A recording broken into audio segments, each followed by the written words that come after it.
तर नमस्कार सगळ्यांना, स्वागत आहे तुमचं आमच्या गावाकडच्या ब्लॉगमध्ये। आज आहे नागपंचमी आणि नागपंचमी म्हटलं की गावाकडची मजा काय वेगळीच असते। आज ना मी तुम्हाला घेऊन जाणार आहे आमच्या गावच्या नागपंचमीच्या माहोलमध्ये। तर चला मग पाहूया आजची मजा। खरं तर आज गावात सगळीकडेच ना खूप छान वातावरण होतं। घराघरात ना सगळीकडे नागपंचमीची तयारी सुरू होती।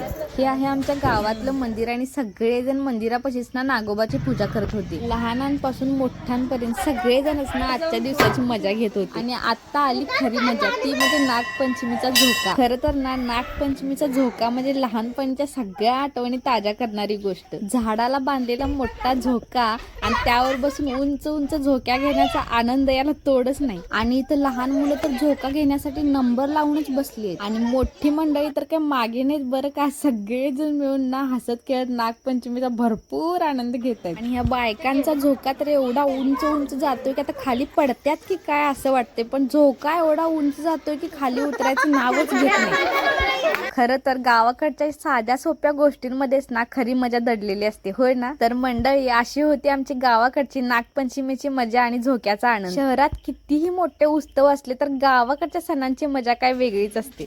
तर चला आजसाठी एवढंच, भेटूया पुढच्या व्हिडिओमध्ये, तोपर्यंत धन्यवाद।